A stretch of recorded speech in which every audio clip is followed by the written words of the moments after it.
ಕಾಂಗ್ರೆಸ್ ಸರ್ಕಾರದ ವಿರುದ್ಧ ಬಿಜೆಪಿ ಬೃಹತ್ ಪ್ರತಿಭಟನೆ.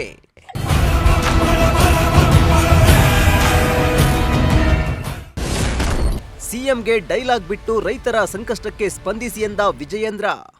ಈ ರೀತಿ ಡೈಲಾಗ್ ಗಳನ್ನ ಹೊಡೆದನ್ನ ಬಿಟ್ಟು ರೈತರ ಏನು ಅಹವಾಲುಗಳನ್ನ ಸ್ವೀಕಾರ ಮಾಡಿ.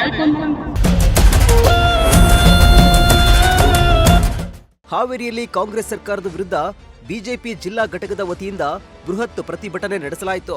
ರಾಜ್ಯದಲ್ಲಿ ಕಾನೂನು ಸುವ್ಯವಸ್ಥೆ ಹದಗೆಟ್ಟಿದ್ದು, ಸರ್ಕಾರ ಜನವಿರೋಧಿ, ರೈತ ವಿರೋಧಿ ಹಾಗೂ ಭ್ರಷ್ಟ ಆಡಳಿತ ನಡೆಸ್ತಾ ಇದೆ ಎಂದು ಆರೋಪಿಸಿ ಬಿಜೆಪಿ ನಾಯಕರು ಪ್ರತಿಭಟನೆ ನಡೆಸಿ ಸರ್ಕಾರದ ವಿರುದ್ಧ ಆಕ್ರೋಶ ಹೊರಹಾಕಿದ್ರು.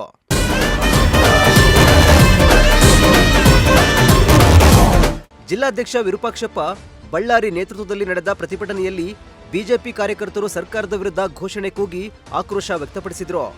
ಇತ್ತೀಚೆಗೆ ಹಾವೇರಿಯಲ್ಲಿ ನಡೆದ ಹಲ್ಲೆ ಮತ್ತು ಕೊಲೆ ಪ್ರಕರಣಗಳನ್ನು ತೀವ್ರ ಆಕ್ರೋಶ ಹೊರಹಾಕಿದ ನಾಯಕರು ಆರೋಪಿಗಳ ವಿರುದ್ಧ ಕಟ್ಟುನಿಟ್ಟಿನ ಕ್ರಮ ಕೈಗೊಳ್ಳುವಂತೆ ಆಗ್ರಹಿಸಿದ್ರು.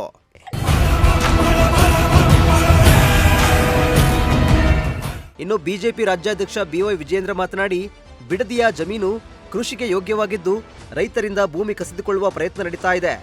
ಮುಖ್ಯಮಂತ್ರಿ ಡಿಕೆ ಶಿವಕುಮಾರ್ ಅವರು ಡೈಲಾಗ್ ಕಿಂಗ್ ಆಗುವುದಕ್ಕಿಂತ ಮೊದಲು ರೈತರ ಸಂಕಷ್ಟಕ್ಕೆ ಸ್ಪಂದಿಸಬೇಕು. ಕೂಡಲೇ ಸರ್ಕಾರ ರೈತರ ಹಿತದೃಷ್ಟಿಯಿಂದ ಬಿಡದಿ ಟೌನ್ಶಿಪ್ ಯೋಜನೆಯನ್ನ ಕೈಬಿಡಬೇಕು ಎಂದು ಆಗ್ರಹಿಸಿದ್ರು. ರಾಜ್ಯದ ಮುಖ್ಯಮಂತ್ರಿಗಳು ಡಿಕೆ ಶಿವಕುಮಾರ್ ಅವರನ್ನ ರಾಜ್ಯದ ಜನ ಏನಂತ ಕರೀತಾ ಇದ್ದಾರೆ ಅಂತ ಹೇಳಿದ್ರೆ ಡೈಲಾಗ್ ಕಿಂಗ್ ಶಿವಕುಮಾರ್ ಅಂತ ಹೇಳಿ ಕರೀತಾ ಇದ್ದಾರೆ. ಈ ರೀತಿ ಡೈಲಾಗ್ ಗಳನ್ನ ಹೊಡೆದನ್ನ ಬಿಟ್ಟು ರೈತರ ಏನು ಅಹವಾಲುಗಳನ್ನ ಸ್ವೀಕಾರ ಮಾಡಿ ರೈತರ ಅಪೇಕ್ಷೆ ತಕ್ಕಂತೆ ಸ್ಪಂದನೆ ಮಾಡುವಂತ ಕರ್ತವ್ಯ ಮಾನ್ಯ ಮುಖ್ಯಮಂತ್ರಿಗಳ ಮೇಲಿದೆ.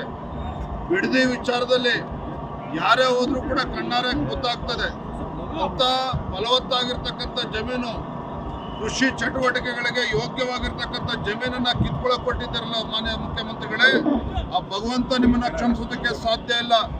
ನನ್ನ ಏನ್ ಹೇಳಿದಿರಿ, ಯಾವ ರೈತರಿಂದನೂ ಕೂಡ ನಾವು ಒತ್ತಾಯ ಪೂರ್ವಕವಾಗಿ ಜಮೀನನ್ನ ತೆಗೆದುಕೊಳ್ಳಲ್ಲ ಅನ್ನೋ ಮಾತನ್ನ ಹೇಳಿದಿರಿ.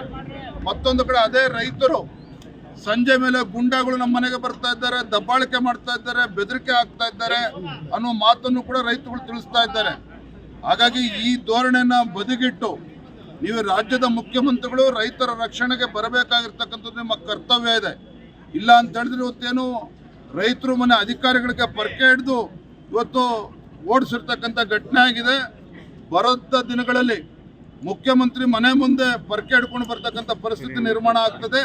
ಅದಕ್ಕೆ ಹೋಗಬಾರ್ದು ಅಂತ ಹೇಳಿದ್ರೆ ನಿಮ್ಮ 3 ಜನ ಏನು ಸಮಿತಿಯನ್ನ ಮಾಡಿ ಕೂತಿದ್ದೀರಿ, ಈ ನಾಟಕವನ್ನ ಬದಿಗಿಟ್ಟು ಆ ಬಿಡದಿ ಟೌನ್ಶಿಪ್ ಅನ್ನ ಕೈ ಬಿಡ್ತಕ್ಕಂಥ ಕೆಲಸ ಮಾಡಿದ್ರೆ ನಿಮಗೂ ಕೂಡ ಶ್ರೇಯಸ್ಸಿದೆ ಅದರಲ್ಲಿ ಅನ್ನೋ ಮಾತನ್ನೇ ಸಂದರ್ಭ. ಕುಮಾರಸ್ವಾಮಿ ಮತ್ತು ಯಡಿಯೂರಪ್ಪ ಹಾಕಿಕೊಟ್ಟಂತ ಮಾರ್ಗದರ್ಶನದಲ್ಲಿ ಹೋಗ್ತಾ ಇದ್ದಾರೆ, ಅವ್ರು ಕನಸದು ಅಂತ ಹೇಳ್ತಾರೆ.